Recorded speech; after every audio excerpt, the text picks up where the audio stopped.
उद्याच्या रामनवमीच्या हार्दिक शुभेच्छा। आजच्या सांस्कृतिक कार्यक्रमाची सुरुवात करणार आहोत गुरुस्तोत्र सादर करीत आहे श्रीमती शोभा नाईक।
अत्यंत भक्तिमय आणि नृत्यबद्ध अशी सुरुवात या कार्यक्रमाची झाली आहे। आपल्या सर्वांच्या जीवनात व्यापून राहिला आहे तो राम। राम म्हणजे रमवितो तो। भूलोकातील आनंद देणारी सुंदर गोष्ट म्हणजे राम। राम, रामराज्य आणि रामनाम ही विश्वकल्याणाची भारतीय कल्पना आहे। त्यात रामनामाची सर्वाधिक महती आहे। राम म्हणजे नाम आणि नाम म्हणजे राम। मर्यादा पुरुषोत्तर राम म्हणजे स्वतःवर नीती, धर्म, व्यवहाराचे निर्बंध घालून घेणारी शक्ती होय। या आनंददायी रामाचा प्रवास म्हणजे रामायण। आदिकालीन कवी वाल्मिकींचे रामायण हे आदिकाव्य। ब्रह्मदेवाने वाल्मिकी मुनींना आशीर्वाद दिला की जोपर्यंत या पृथ्वी तलावर नद्या वाहत आहेत, पर्वत आहेत, तोपर्यंत रामकथा या जगात प्रचलित राहील। आदिकवी वाल्मिकींनी आपल्या स्वतंत्र सौंदर्य दृष्टीने विधात्याच्या सूक्ष्म आणि स्थूल सृष्टीतून नेमके सौंदर्य टिपून काढून त्यातून आपली रामकथा रचली। आधुनिक वाल्मिकी म्हणून ज्यांना रसिकांनी गौरवले त्या गदी माडगुळकर यांनी आधुनिक काळात गीत रामायणाचा कौस्तुभ म्हणी महाराष्ट्र शारदेच्या कंठात बांधला। वाल्मिकींच्या रामायणात 28,000 श्लोक आहेत। माडगुळकरांच्या गीत रामायणात 56 गीते आहेत। या गीतांचं वैशिष्ट्य म्हणजे वाल्मिकींच्या काव्यातील वेचीव सौंदर्य आपल्या स्वयंभू प्रतिभेने कवीश्री माडगुळकरांनी यात बिनचूक निवडले आहे। साहजिकच गीत रामायणातील काही गीते रामायणासारखी चिरंजीव होऊन राहिली आहेत। 1 एप्रिल 1955 मध्ये पुणे आकाशवाणीवरून गीत रामायणाचे पहिल्यांदा प्रसारण झाले। त्या गीत रामायणाला सुधीर फडक्यांनी स्वरसात चढवला आणि साऱ्या महाराष्ट्राने सर्वेंद्रियाचे कान करून ते ऐकले। आज 69 वर्ष झाली तरी रसिकांच्या मनावर त्या गीत रामायणातील गदिमांच्या शब्दांचे आणि बाबूजींच्या स्वरांचे गारुड कमी झाले नाही। या रामकथेने अथश्रीवासींनाही भारून टाकले। त्यामुळे या वर्षीच्या 22 जानेवारी रोजी अयोध्येत रामलल्ला विराजमान झाले तेव्हा रामगीती गावा हा कार्यक्रम आपल्या अथासेतील कलाकारांनी केला तो आपणास आठवत असेलच। आज रामनवमीच्या पूर्वसंध्येला रामाची स्तुती, त्याचे जीवन दर्शन हे गीताबरोबरच नृत्यातूनही सादर करावे असा विचार कलाकारांच्या मनात आला। त्यातूनच गीत रामायण गीतावर आधारित नृत्यनाट्य सादर करावे ही कल्पना सुचली श्रीमती शोभा नाईक यांना। या कल्पनेला अंबुजा गोपालन व सिमंतिनी भातखंडे यांनी मोलाची साथ दिली। नेहमीप्रमाणे अथसेच्या हौशी कलाकारांनी हे नृत्य सादर करण्यासाठी गेले काही दिवस स्वतःची व्यवधाने सांभाळून सराव केला, मेहनत घेतली आणि अथसेतील गायकांनी तितकाच सराव करून या नृत्यनाट्याला आपल्या सुरेश स्वरांनी साथ देऊन हा कार्यक्रम श्रवणीय केला. तेव्हा आपला अधिक वेळ न घेता असा हा सर्व कलाकारांच्या सहकार्याने निर्मिलेला रामलीला हा नृत्यनाट्य कार्यक्रम आता आम्ही सादर करीत आहोत. एक नम्र सूचना, रामायणाच्या त्या काळात जाताना आपापले मोबाईल फोन बंद करावे. तर आता श्री पी आणि सी कंडोविनोदी कलाकार सहर्ष सादर करीत आहेत नृत्यनाट्य रामलीला.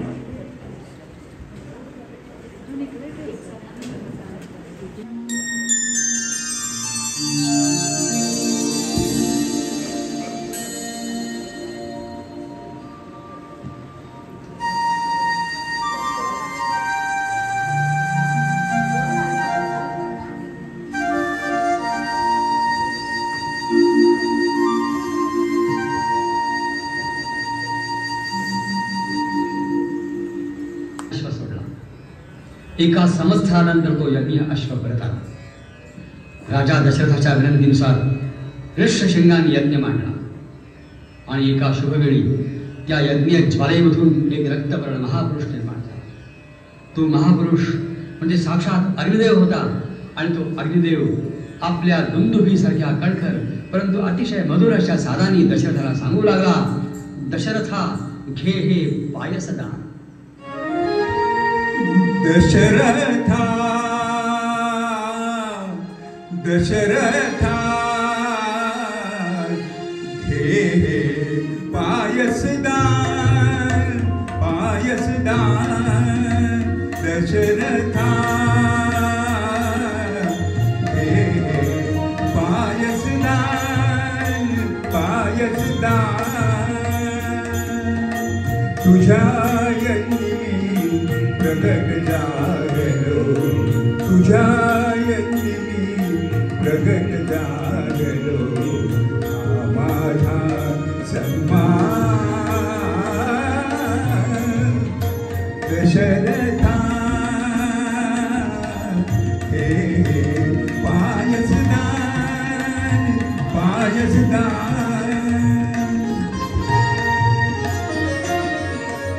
तव यज्ञाची सांगता तृप्त झाल्या सर्व देवता. तव यज्ञाची सांगता तृप्त झाल्या सर्व देवता. प्रसन्न झाले कृपा तुझ्यावर प्रसन्न झाले कृपा तुझ्यावर. श्री विष्णू भगवान दशरथा दशरथा दशरथा हे पायसदान पायसदान. श्री विष्णूंचे अंश मानवी धन्य दशरथा तुला लाभला देव पित्याचा मान. हे यज्ञपुरुषाचं वचन खरं ठरलं. या पायसाच्या सेवनानं दशरथांच्या तिन्ही राण्या गर्भवती झाल्या. यथाकाली त्या प्रसूत झाल्या. कौशल्येला श्रीराम, सुमित्रेला लक्ष्मण तसा शत्रुघ्न आणि कैकेयीला भरत असे 4 तेजस्वी पुत्र जन्माला आले. राजाची इच्छा पूर्ण झाली. प्रासादातील सुखाला सीमाच राहिल्या नाही. नगरजनांचा आनंद तर नुसता भरून उसंडत होता. श्रीरामाधिक भावंड रामू लागली तरीही अयोध्येतील स्त्रिया श्री राम जन्माचा आनंद गीतच गात होत्या, पुन्हा पुन्हा गात होत्या.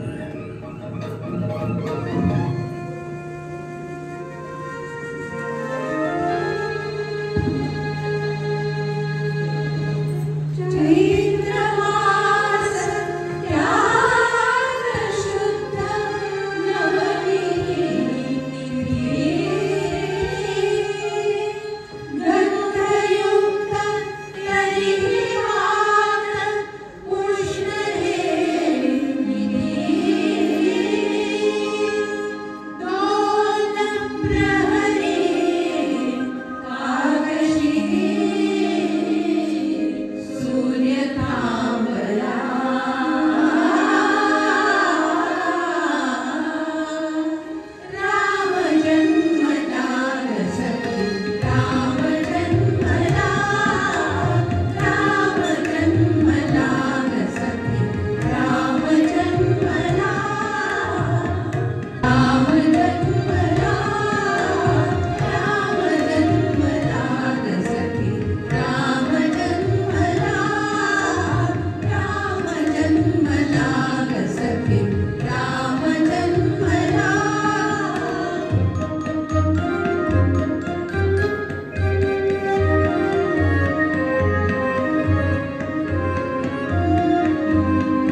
बालवयातच त्यानं धनुर्विद्या आत्मसात केली, धार्मिक ग्रंथ अभ्यासले.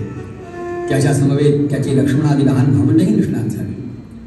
आता ते सर्वजण राजसभेमध्ये येऊन बसूही लागले. आणि एके दिवशी राजा दशरथ पुत्रांसह वर्तमान राजसभेमध्ये बसलेला असताना महर्षी विश्वामित्र त्या ठिकाणी आले. राजानं त्यांचं आनंदानं स्वागत केलं आणि नम्रपणानं विचारलं की महर्षी, आपली काही इच्छा असेल तर सांगा, मी ती अवश्य पुरी करीन. राजाच्या या भाषणानं अत्यंत हर्षित होऊन विश्वामित्र म्हणाले, ज्येष्ठ तुझा पुत्र मला देई दशरथा, ज्येष्ठ तुझा पुत्र मला देई दशरथा, यज्ञ रक्षण्यास योग्य तुझी सर्वथा, ज्येष्ठ तुझा पुत्र मला देई दशरथा.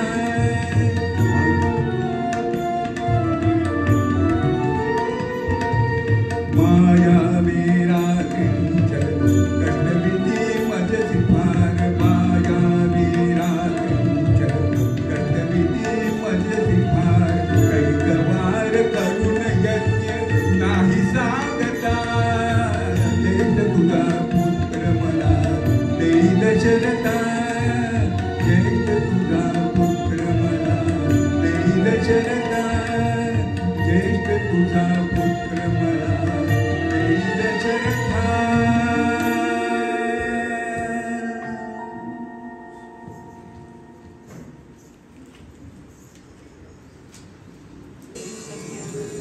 श्री रामाने त्या गौतमाश्रमामध्ये थोडीशी विश्रांती घेतली. त्यानंतर सर्वजण पुढे निघाले. मिथिलेमध्ये येऊन पोहोचले. मिथिलाधिपती जनक राजाने आपल्या सीतेच्या स्वयंवरासाठी त्या ठिकाणी एक पण लावलेला आहे. तो पण असा आहे की त्याच्याजवळ जे परशुरामाचं प्रचंड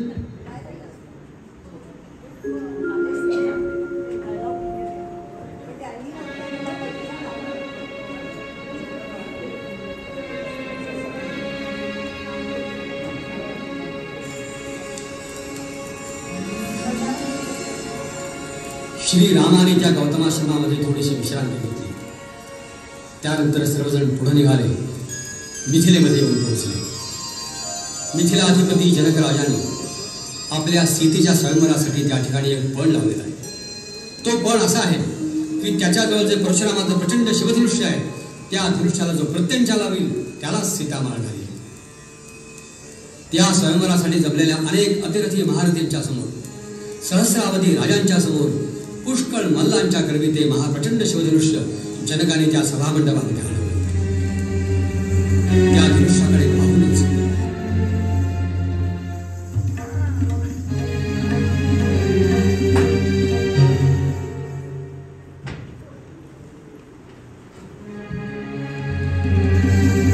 आकार आणि प्रचंडपणा पाहूनच आलेल्यापैकी अनेक जण मनामध्ये भयभीत झाले. काही जण कुठल्याही मोठ्या धीराने ते उचलण्याकरता प्रत्यंचा लावण्यासाठी, परंतु उचलणं सोडाच ते धनुष्य जागेवरून हलवणेही कोणाला शक्य झालं नाही. आणि शेवटी रामचंद्र उठले. त्यांनी ते धनुष्य उचलण्याची अनुज्ञा मागितली. जनकाने अवश्य म्हटलं. श्रीरामांनी प्रथम त्या धनुष्याला भक्तिभावानं वंदन केलं. ते धनुष्य उचलून ते वाकवण्याचा प्रयत्न करू लागले. तोच विजेसारखा कडाड असा आवाज झाला. ते धनुष्य मनोमन भंग पावलं. त्याचे मोडून दोन तुकडे झाले.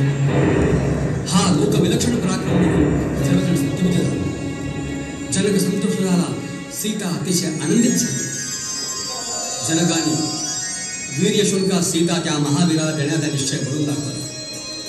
विश्वामित्राने ते मान्य केले. यथाकाली श्रीरामाचा भूमिकन्या सीतेशी विवाह झाला. आपल्या भ्रातृकन्या उर्मिला, मांडवी आणि श्रुतकीर्ती याही जनकानं लक्ष्मण, भरत आणि शत्रुघ्न यांना दिल्या. तो अवर्णनीय समारंभ संपला.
आनंदोत्सवात मग्न होऊन गेले. परंतु नेमक्या ह्याच वेळेला मंथरा नावाच्या एका दुष्ट कुबड्या दासीच्या मनामध्ये काही भयानक विचार आणि आपल्या मनामधले हे विचार तिने कैकेच्या मनात जेव्हा सुरुवात केली. ती कैकेला म्हणते की कैकेयी, वास्तविक हे तुला समजायला हवं की ज्या वेळेला तुझा भरत आजोळे गेला या अयोध्येमध्ये नाही, अशीच नेमकी वेळ साधून दशरथ रामाला राज्याभिषेक करतोय, तेव्हा यामध्ये काहीतरी काळं असलं पाहिजे. वास्तविक राज्य तुझ्या भरताला मिळालं आणि राम इथून दूर वनात जावा टळावा हे दिष्ट नाही का? तुला स्वतःला हे कळत कसं नाही? तू इतकी मूर्ख कशी? मंथरेचे हे भयंकर विचार प्रथम कैकेला आवडले नाहीत, रुचले नाही. परंतु मंथरेनं आपली चिकाटी काही सोडली नाही आणि तिच्या चिकाटीला इतकं भयानक फळ लवकरच आलं की मंथरेचे म्हणून ते विचार होते ते जणू काय आपले स्वतःचेच विचार आहेत असं वाटायला लागून त्या विचारांच्या मनस्वी आहारी जाऊन कैकेयीनं दशरथाला बळावून आणलं आणि त्यांनी तिला दिलेल्या 2 वरांची तिनं आठवण करून दिली आणि क्रुद्ध आवाजात त्यांना ती बजावू लागली.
नगरजनांची आर्त प्रार्थना श्रीरामांचा रथ अडवू शकली नाही. बंधू लक्ष्मण आणि पत्नी जानकी यांच्यासह श्रीराम अयोध्येच्या बाहेर पडले. त्या रात्री अयोध्येतील कुठल्याही घरी अग्नी प्रज्वलित झाला नाही, दिवे लागले नाहीत, अन्न शिजलं नाही. उदक नाहीसं झालेल्या समुद्रासारखी ती रघुनगरी बकाल झाली. श्रीरामांनी सीमेबाहेर गेल्यावर अयोध्येच्या दिशेला मुख करून तिला अभिवादन केलं आणि तेथपर्यंत आलेल्या नागरिकांना निरोप दिला. रथ मार्ग आक्रमू लागला. श्रीराम गंगातीरी शृंगवेरपुरास आले. निषादाधिपती गुहानं श्रीरामांचं दर्शन घेतलं आणि अत्यंत भक्तीनं त्यांचं आदरातिथ्य केलं. ती रात्र सर्वांनी एका इंगुदी वृक्षाखाली काढली. दिवस उजाडल्यावर गुहानं नौका सिद्ध केली. श्रीरामाने सुमंताला अयोध्येला परत जाण्याची आज्ञा केली. आपण सीता लक्ष्मणासह नौकेमध्ये चढले. नावाने नौका बदलवू लागले.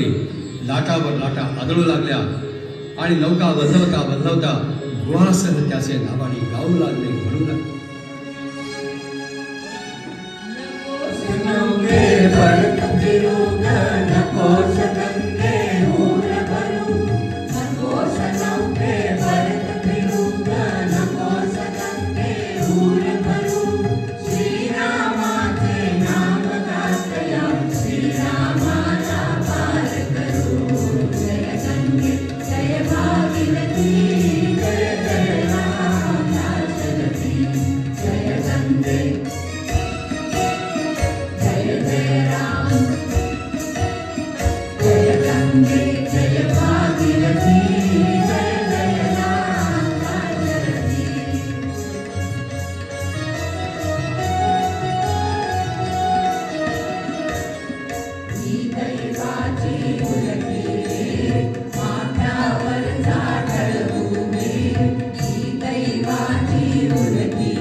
कोण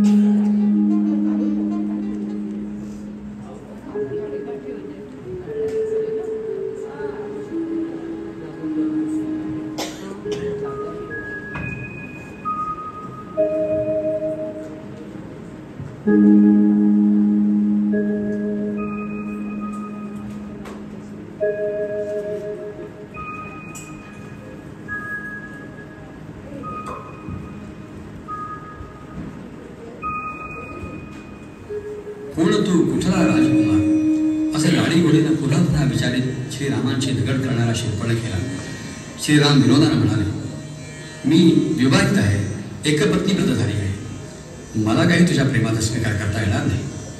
मात्र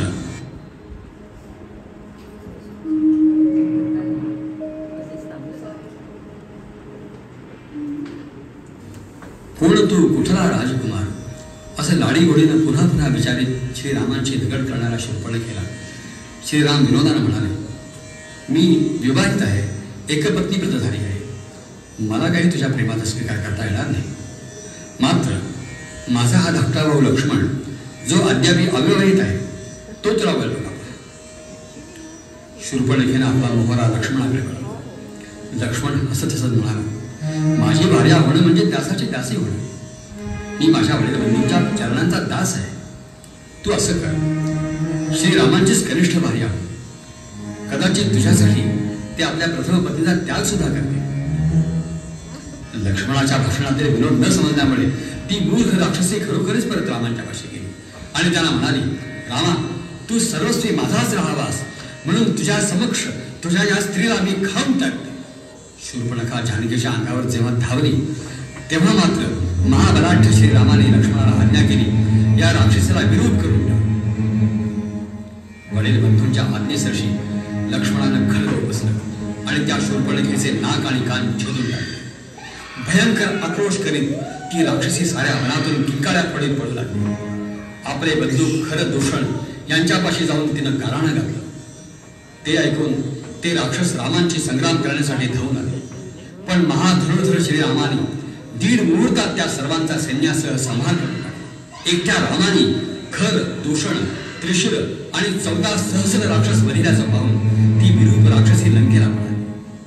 आपला बंधू लंकाधिपती रावण याच्या समोर उभे राहिले. सर्व अमात्यांसमक्ष ती रावणाला म्हणू लागली,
शूर्पणखेनं चेतवलेला दशानन रावण रामांच्या बरोबर युद्ध करून सीतेचं हरण करण्याच्या उद्योगाला लागला. त्यांनी त्यासाठी मारीचाचं सहाय्य मागितलं. मारीचाला श्रीरामांचा पराक्रम माहीत होता.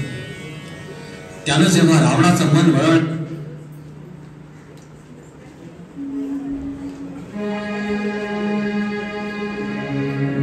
प्रयत्न केला तेव्हा शेवटी काही कपड जमल्यास करावं म्हणून रावणानं एक युक्ती काढली. त्यांनी मारीचाला सुवर्ण मृगाचं रूप धारण करायला सांगितलं आणि आपण याच्या यतीचा वेश धारण करून त्याच्या पाठोपाठ पंचवटीमध्ये गेलो. मारीचानं धारण केलेलं ते अभूतपूर्व सुवर्ण मृगाचं रूप पाहून सीतेला अतिशय मोह झाला. ती पर्णशाळेमध्ये आली आणि श्रीरामांना लाडीत पाहायला लागली.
श्रीराम धनुष्यबाण घेऊन त्या मृगाचा मागोवा घेत धावले.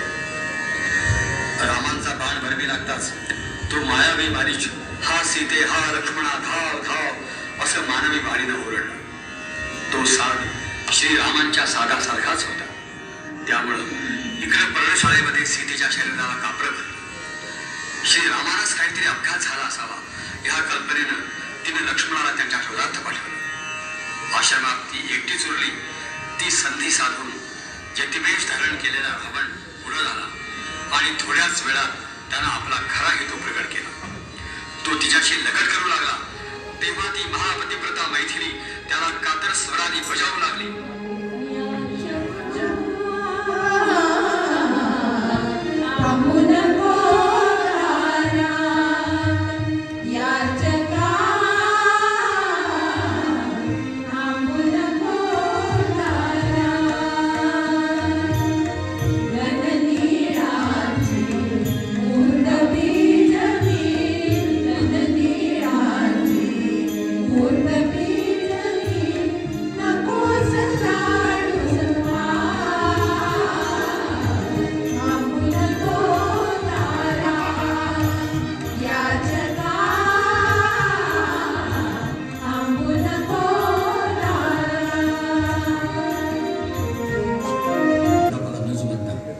रावणाने तिला रथामध्ये घातली आणि लंकेचा रस्ता धरला. इकडं त्या मायावी मारीचाचा वध करून श्रीराम परत येत आहे. तोच पुढून येत असलेला लक्ष्मण त्यांच्या दृष्टीला पडला. त्यांच्या हृदयामध्ये एकदम चल्ल झालं. त्याने विचारलं की लक्ष्मणा, जानकीला एकटी सोडून तू कसा आलास? त्या मायावी राक्षसानं माझ्यासारखा साथ काढून अर्ध हाका मारल्या. त्यानं फसला तर नाहीस ना? अरे माझ्या शरसंधानामधून वाटणं त्याला शक्य होतं का? यावर लक्ष्मण नम्रपणानं म्हणाला, हे सर्व मी देवी जानकीला सांगितलं, पण त्यावर त्या मला अत्यंत कठोर वचनं बोलल्या आणि त्यांच्या इच्छेप्रमाणे मला इथवर येणं भाग पडलं. राम म्हणतायत की वेड्या, एका स्त्रीचं क्षणिक रागातलं बोलणं तू सत्य मानलंस. माझा डावा डोळा लावतो आहे, काहीतरी अशुभ घडलं असावं असं मला वाटतं आहे. ते दोघे आश्रमामध्ये आले. पर्णशाळेमध्ये सीता नव्हती. कृष्णाजीनं आणि दर्भ अस्ताव्यस्त पडले. साऱ्या आश्रमाचीच कळा नाहीशी झाली होती. श्रीराम आजूबाजूला हिंडू लागले, शोध करू लागले आणि व्याकुळतेने सीतेला हाका मारू लागले. उजाड आश्रम पुरे काननी, उजाड आश्रम पुरे काननी, कोठे सीता जनकनंदिनी, उजाड आश्रम पुरे काननी.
त्या फुलांची ओळख पटल्यामुळे क्षात्रवृत्ती उचंबळून आलेले श्रीराम सीता शोधार्थ पुढे निघाले. वाटेमध्ये त्यांना एक पक्षीश्रेष्ठ रक्तानं माखल्या अवस्थेमध्ये भूमीवर पडलेला दिसला. या गृधरूपधारी राक्षसानंच सीता भक्षण केली असली पाहिजे अशा कल्पनेनं श्रीरामाने क्षुर संज्ञक बाण त्याच्यावर रोखला.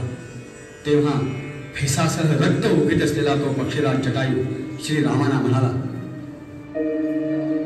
मरणोन्मुख त्याला गारे, मारिसी पुन्हा रघुनाथा, अडविता खलासी पडलो पळविली रावणे सीता, अडविता खलासी पडलो पळविली रावणे सीता, अडविता खलासी पडलो पळविली रावणे सीता.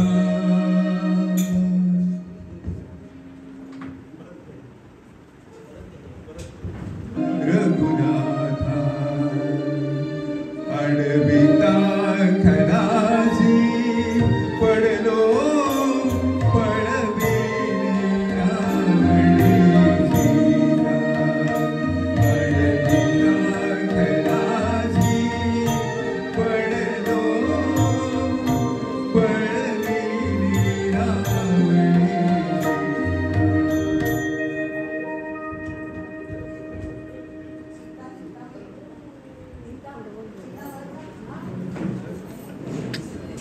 सीतेच्या सर्व प्रश्नांना आणि शंकांना हनुमंतानं समर्पक उत्तर दिलं आणि तिच्या मुक्ततेसाठी श्री रामचंद्र निश्चित येणार असल्याचं शपथपूर्वक कथन केलं. रामाला ओळख पटावी म्हणून सीतेनं आपल्या जवळचा एक मणीही हनुमंतांच्या स्वाधीन केला. वास्तविक सीतेला घेऊन जाण्याला स्वतः हनुमंतही समर्थ होता, पण परपुरुषाच्या स्कंधावर बसून जाणं योग्य नाही, माझी सुटका रामानेच केली पाहिजे असं सीतेने निक्षून सांगितलं. विचारी आणि धर्मनिष्ठ हनुमंताला तिचं म्हणणं पडलं. तिचा निरोप घेऊन तो निघाला. जाता जाता त्याच्या मनावर हे आलं की या राक्षसांचं बळ तरी काय आहे ते पाहावं, आणि या विचारासरशी त्यानं अशोकवन उद्ध्वस्त करून टाकलं. जंबूमाली आणि रावणपुत्र अक्ष यांना ठार केलं. लंकेच्या कुलदैवताचा नाश केला. तेव्हा रावणपुत्र इंद्रजितानं त्याला ब्रह्मास्त्राने बद्ध केलं आणि रावणाच्या सभेत नेलं. तिथं त्याला ठार मारण्याची आज्ञा रावणाने दिली, पण रावणाचा भाऊ विभीषण त्यानं दूताला मारणं राजनीतीला धरून नाही असं आग्रहानं प्रतिपादन केलं. शेवटी रावणाच्या आज्ञेनं हनुमंताच्या पुच्छाला वस्त्र बांधून राक्षसाने ते पुच्छ पेटवून दिले. राक्षसीने हे वृत्त सीतेला सांगितलं तेव्हा तिनं अग्नीचा धावा केला आणि हनुमंताला इजा होऊ नये असं मागणं अग्नीजवळ मागलं. पेटत्या पुच्छानिशी हनुमंत रावणाच्या राजसभेमधून उडाला आणि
राक्षसाने ते पुच्छ पेटवून दिले. राक्षसीने हे वृत्त सीतेला सांगितलं तेव्हा तिनं अग्नीचा धावा केला आणि हनुमंताला इजा होऊ नये असं मागणं अग्नीजवळ मागलं. पेटत्या पुच्छानिशी हनुमंत रावणाच्या राजसभेमधून उडाला आणि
पेटवल्यावर शांत चित्तानं हनुमंतानं आपलं पुच्छ सागर जलामध्ये विसू दिलं आणि त्यानंतर आकाश मार्गानं तो परत श्रीरामांच्या पाशी आला. सीतेने दिलेला मणी श्रीरामाने अचूक ओळखला आणि अत्यंत आनंदाने हनुमंताला गाढ आलिंगन दिलं. असंख्य वानरासह राम लक्ष्मण दक्षिणेला निघाले. ते सर्वजण समुद्र तीरावर पोचले आणि आता प्रश्न असा पडला की समुद्र उल्लंघावा कसा. 3 दिवसपर्यंत श्रीरामाने सागराची प्रार्थना केली, परंतु सागर काही प्रकट झाला नाही. तेव्हा संतापून शेवटी रामाने सागरावरती शस्त्र उपसलं. रामबाणाच्या भयाने तो सागर साकार प्रगट झाला आणि नम्रतापूर्वक रामाना म्हणाला की रामा, आपल्या सैन्यामध्ये नळ नामाचा एक वानर आहे. तो प्रत्यक्ष विश्वकर्म्याचा पुत्र आहे. त्याच्याकडून तुम्ही सेतू बांधवा आणि तो सेतू मी माझ्या छातीवर आनंदाने धारण. श्रीरामाने नळाला आज्ञा दिली आणि नळाच्या अधिपत्याखाली असंख्य वानर सेतू बांधू लागले आणि सेतू बांधता बांधता उच्च रावाने गाऊ लागले.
समर्थी वीराच्या तुमचे हे उद्गार ऐकून इंद्र सारथी मातरी किंचित हसला आणि म्हणाला, प्रभू, असं न समजण्यासारखं काय बोलता आहात? त्याच्या वधाकरता पितामहास्त्राचा उपयोग करा. देवानी जो रावणाच्या मृत्यूचा काळ सांगून ठेवला आहे तो आता अगदी समीप आला आहे. मातरीच्या या भाषणानं आता श्रीरामांना जणू स्मरण आलं आणि अगस्ती ऋषींनी दिलेला दैदिप्यमान बाण त्यांनी धनुष्याला लावला. कर्ण प्रत्यंच्या ओढून त्यांनी तो बाण महाप्रतापी रावणाच्या दिशेने सोडला. तो दुस्सह आणि प्रत्यक्ष मरणाप्रमाणे अनिवार्य असलेला बाण रावणाच्या वक्षस्थळात जाऊन घुसला. त्याने रावणाचं हृदय शतशः विदीर्ण करून टाकलं. बाणाचा प्रहार होताच जीविताला मुकणाऱ्या त्या रावणाच्या हातून धनुष्यबाणही खाली पडला. तो महातेजस्वी राक्षसपती भूमीवर कोसळला. राक्षस सैन्य वाट फुटेल तिकडे धावत सुटलं. वानरांनी त्यांचा विध्वंस मांडला. सारे वानरगण रावण मेला, रामांचा जय झाला असं म्हणत आनंदानं नाचू लागले. अंतरिक्षातून देवांच्या सौम्य नौबती वाजू लागल्या. रामांच्या रथावर स्वर्गामधून पुष्पवृष्टी होऊ लागली. अप्सरा आणि गंधर्व यांचे विजयगीत काढले.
श्रीरामाने रावणाचा और्ध्वदेही करण्याची विभीषणाला आज्ञा केली. राम म्हणाले, वैर मरणापर्यंतच काय राहतं. आपला कार्यभागही आता उरकला आहे. त्याचा तू संस्कार कर. तो जसा तुझा आहे तसा माझाही पण आहे. रावणाच्या मृत्यूनं त्याच्या अंतःपुरात शोकाला सूर लोटला. रावण वधानंतर श्रीरामाने आपलं रणकर्कश रूप पार टाकून दिलं. सौम्य रूप धारण केले. हनुमंताला आज्ञा केली, हे वानराधिपते, विजय वार्ता आणि आमचं कुशल तू जानकीला जाऊन निवेदन कर. हनुमंताने सांगितलेली वार्ता ऐकताच आनंदातिशयानं सीता बोल झाले. इतकंच म्हणाले, भक्तवत्सल भक्त्याच्या दर्शनाची मला अत्यंत इच्छा आहे. तिची अवस्था हनुमंतांनी श्रीरामाला निवेदन केली. त्यांचेही डोळे पाणावले. त्यांनी विभीषणाला आज्ञा केली, सीतेला त्वरित माझ्यापाशी घेऊन या. सीता रामासमोर आहे. पती पत्नींना एकमेकांचं मुखदर्शन आहे आणि राजाधिराज रामचंद्र सौम्य स्वरामध्ये त्या जनकनंदिनीला म्हणू लागले,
सखी सरले ते दोघांमधले नाते हे रामचंद्रांचे शब्द ऐकताच सीतेला आपल्या जीवनाचे प्रयोजनच संपल्यासारखे वाटले.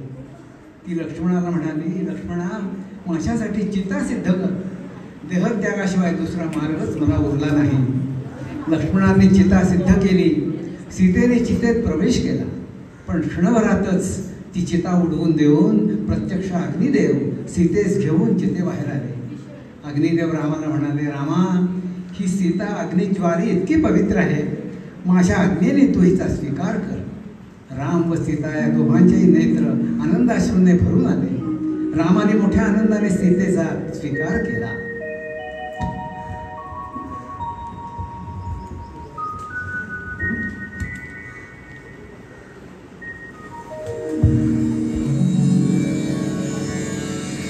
स्वामिनी निरंतर माझी सुता ही क्षमेची, असं म्हणून श्रीरामाने अत्यंत आनंदाने निष्कलंक म्हणून पतिव्रता म्हणून जानकीचा पद स्वीकार केला.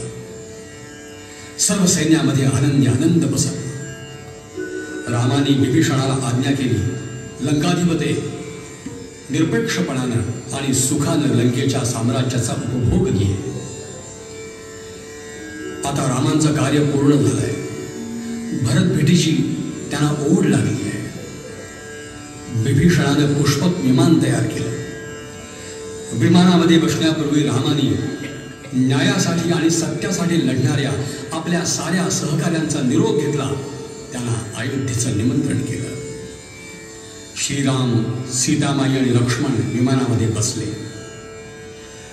विमानाने उड्डाण केलं आणि अयोध्येच्या मार्गावर ते असताना एके दिवशी ते विमान श्री भरद्वाज ऋषींच्या आश्रमामध्ये उतरलं.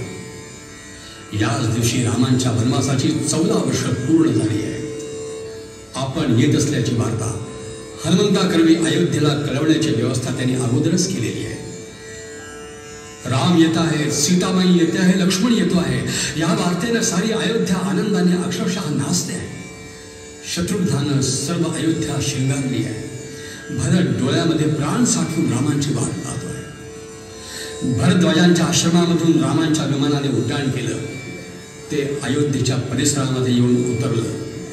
राम विमानामधून बाहेर आले आणि साऱ्या अयोध्यावासियांनी सीतावर रामचंद्र की जय असा आनंद गजर केला. भरताने रामांच्या सुपूजित पादुका त्यांच्या चरणी घातल्या. आनंदाश्रूंनी भरलेल्या नेत्रांनी तो रामाला म्हणतोय की रामा, तुझं म्हणून सांभाळलेलं तुझं हे राज्य, तुझं हे सिंहासन आता तू परत घे. श्रीरामाने भरताला आलिंगन दिलं. सर्व मातांना उभेच्या रामसीताने प्रणाम केले. त्या भेटीचा आनंद केवळ अवर्णनीय होता. असंख्य नेत्र श्रीराम